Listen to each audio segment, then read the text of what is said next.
بسم الله الرحمن الرحيم. وإذا سمعوا ما أنزل إلى الرسول ترى أعينهم تفيض من الدمع مما عرفوا من الحق يقولون ربنا آمنا فاكتبنا مع الشاهدين. وما لنا لا نؤمن بالله وما جاءنا من الحق ونطمع أن يدخلنا ربنا مع القوم الصالحين. فأثابهم الله بما قالوا جنات تجري من تحتها الأنهار خالدين فيها وذلك جزاء المحسنين. والذين كفروا وكذبوا بآياتنا أولئك أصحاب الجحيم. يا أيها الذين آمنوا لا تحرموا طيبات ما أحل الله لكم ولا تعتدوا إن الله لا يحب المعتدين. وكلوا مما رزقكم الله حلالا طيبا واتقوا الله الذي أنتم به مؤمنون. لا يؤاخذكم الله باللغو في أيمانكم ولكن يؤاخذكم بما عقدتم الأيمان.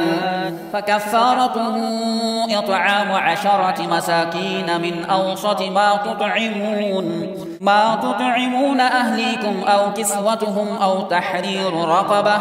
فمن لم يجد فصيام 3 أيام ذلك كفارة أيمانكم إذا حلفتم واحفظوا أيمانكم كذلك يبين الله لكم آياته لعلكم تشكرون.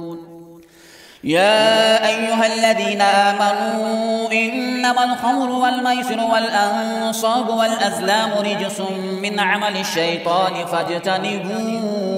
فاجتنبوه لعلكم تفلحون. إنما يريد الشيطان أن يوقع بينكم العداوة والبغضاء في الخمر والميسر ويصدكم عن ذكر الله وعن الصلاة فهل أنتم منتهون. وأطيعوا الله وأطيعوا الرسول واحذروا فإن توليتم فاعلموا أنما على رسولنا البلاغ المبين. ليس على الذين آمنوا وعملوا الصالحات جناح فيما طعموا إذا ما اتقوا وآمنوا وعملوا الصالحات ثم اتقوا وآمنوا ثم اتقوا وأحسنوا والله يحب المحسنين. يا أيها الذين آمنوا ليبلونكم الله بشيء من الصيد تناله أيديكم ورماحكم ليعلم الله من يخافه بالغيب فمن اعتدى بعد ذلك فله عذاب أليم. يا أيها الذين آمنوا لا تقتلوا الصيد وأنتم حرم ومن قتله منكم متعمدا فجزاء مثل ما قتل من النعم يحكم به ذوى عدل منكم هديا بالغ الكعبة أو كفارة طعام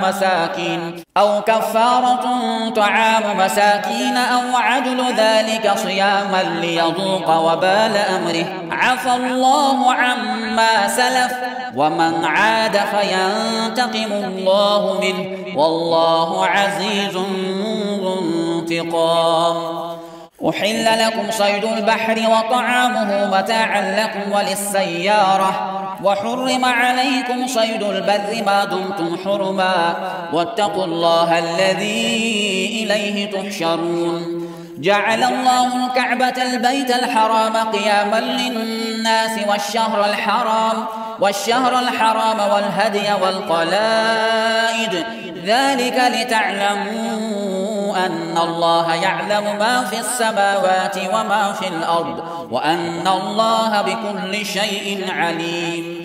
اعلموا أن الله شديد العقاب وأن الله غفور رحيم. ما على الرسول إلا البلاغ والله يعلم ما تبدون وما تكتمون.